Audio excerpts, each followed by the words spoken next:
Inspector, ನನ್ನ client ಸಿದ್ಧವಾಗಿದ್ದಾರೆ, ನೀವು statement ತಗೋಬಹುದು. ಕೂತ್ಕೊಳ್ಳಿ ಡಾಕ್ಟರ್ ಬ್ರಹ್ಮೇಂದ್ರ. ಹೇಳಿ, ಆವತ್ತಲ್ಲಿ ಏನ್ ನಡೀತು? ದೇವಸ್ಥಾನದಿಂದ ನಾನು ನನ್ನ ಹೆಂಡತಿ ಕಾರ್ನಲ್ಲಿ ಬರ್ತಾ ಇದ್ವಿ. ಹೆಂಡತಿ? ಎಸ್, ವೈಫ್, ಬೀವಿ, ಪೆಂಡ್ಲಾಮ್, ಪೊಂಡಾಟಿ, ಶ್ರೀಮತಿ, ಇನ್ನೂ ಬೇಕು ಅಂದ್ರೆ ಬೆಟರ್ ಹಾಫ್. Okay, interesting. ಆಮೇಲೆ ಕಾರ್ನಲ್ಲಿ ಪೆಟ್ರೋಲ್ ಆಗೋಯ್ತು.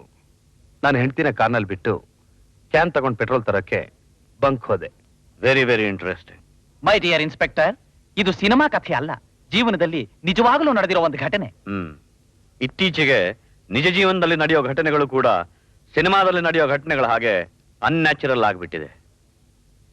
ಆಮೇಲೆ ನಾನು ಪೆಟ್ರೋಲ್ ತಗೊಂಡು ವಾಪಸ್ ಬರ್ತಿರುವಾಗ ನನ್ನ ಹೆಂಡತಿಗೆ ಆ ರೌಡಿ ಮಾನಭಂಗ ಮಾಡಕ್ ಪ್ರಯತ್ನ ಪಡ್ತಿದ್ದ. ನೋಡಿ, ಅಂತ ಸಮಯದಲ್ಲಿ ಯಾವ ಮನುಷ್ಯನೇ ಆಗ್ಲಿ ಸುಮ್ನಿರಕ್ಕಾಗತ್ತಾ? ಒಂದು ವೇಳೆ ನಿಮ್ ಹೆಂಡತಿನ ಯಾರಾದ್ರೂ ಮಾನಭಂಗ ಮಾಡೋಕ್ ಪ್ರಯತ್ನ ಪಟ್ಟಿದ್ರೆ ನೀವೇನ್ ಮಾಡ್ತಿದ್ರಿ? Shut up. ನಾನು ನನ್ನ ಹೆಂಡತಿ ವಿಚಾರ ಮಾತಾಡುವಾಗ ಅವ್ರ ಹೆಂಡತಿ ವಿಚಾರ ಯಾಕೆ ಮಾತಾಡ್ತೀಯ? ತಪ್ಪಾಯ್ತು, ಕ್ಷಮಿಸು. ಆಮೇಲೆ ನನ್ನ ಕೋಪ ತಡ್ಕೊಳಕ್ಕಾಗ್ಲಿಲ್ಲ.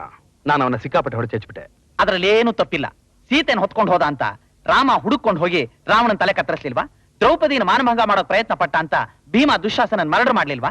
ಆಗ ಇಂಥ ಇನ್ಸ್ಪೆಕ್ಟರ್ ಇದ್ದು ಅವ್ರನ್ನ ಅರೆಸ್ಟ್ ಮಾಡೋಕ್ ಹೋಗಿದ್ರೆ ಇವ್ರನ್ನೂ ಕೈಲಾಸ ಪಾರ್ಸಲ್ ಮಾಡ್ತಿದ್ರು. ಮಿಸ್ಟರ್ ಡಿಫೆನ್ಸ್ ಲಾಯರ್, ಗೊತ್ತು, ಇದು ಕೋರ್ಟ್ ಅಲ್ಲ, ಪೊಲೀಸ್ ಸ್ಟೇಷನ್.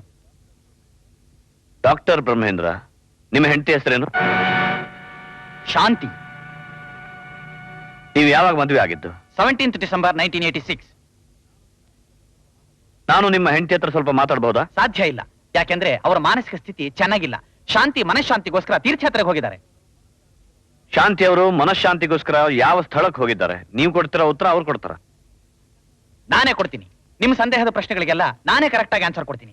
ಇವರ ಮದುವೆ ಯಾವಾಗ ನಡೀತು, ಎಲ್ಲಿ ನಡೀತು, ಹೇಗೆ ನಡೀತು, ಯಾಕೆ ನಡೀತು, ಓಲ್ಗ ಯಾರು ಓದಿದ್ರು, ಢೋಲ್ ಯಾರು ಬಾರಿಸಿದ್ರು, ಮಂತ್ರ ಯಾರು ಹೇಳಿದ್ರು, ಸಪ್ತಪದಿ ಯಾವಾಗ ಸುತ್ತಿದ್ರು, ಅರುಂಧತಿನ ಯಾವಾಗ ನೋಡಿದ್ರು, ಎಲ್ಲ ಹೇಳ್ತೀನಿ. ಆದ್ರೆ ಇಲ್ಲಲ್ಲ, ಕೋರ್ಟ್ ಅಲ್ಲಿ. Mister Narayan, you are not a lawyer, you are just a lawyer. ಪವಿತ್ರವಾದ ವಕೀಲಿ ಕೆಲಸಕ್ಕೆ ನೀವು ಖಂಡಿತ ಯೋಗ್ಯರಲ್ಲ. ಇನ್ಸ್ಪೆಕ್ಟರ್ ಉದ್ಯೋಗದಲ್ಲಿ ನೀವೇನು ಮಹಾ ಯೋಗ್ಯರು ಅಂತ ತಿಳ್ಕೊಂಡಿದ್ದೀರಾ? ನನ್ನ ಬಗ್ಗೆ ನೀವು ಇದೇ ತರ ಮಾತಾಡ್ತಿದ್ರೆ ನಿಮ್ಮ ಮೇಲೆ ಮಾನನಷ್ಟು ಮೊಕದ್ದಮೆ ಹಾಕ್ಬೇಕಾಗುತ್ತೆ. ಹುಷಾರ್. ನಾನ್ ಮನಸ್ ಮಾಡಿದ್ರೆ ನಿಮ್ ಕೇಸ್ನೆ ಪಲ್ಟಿ ಹೊಡೆಯೋ ಹಾಗೆ ಮಾಡ್ತೀನಿ. ಮಾತ್ ನಿಲ್ಲಿಸಿ ಕೆಲಸ ಮಾಡಿ ತೋರಿಸು. ಕಾನ್ಸ್ಟೇಬಲ್, ಇವರನ್ನ ಸೆಲೆ ಕರ್ಕೊಂಡು ಹೋಗು.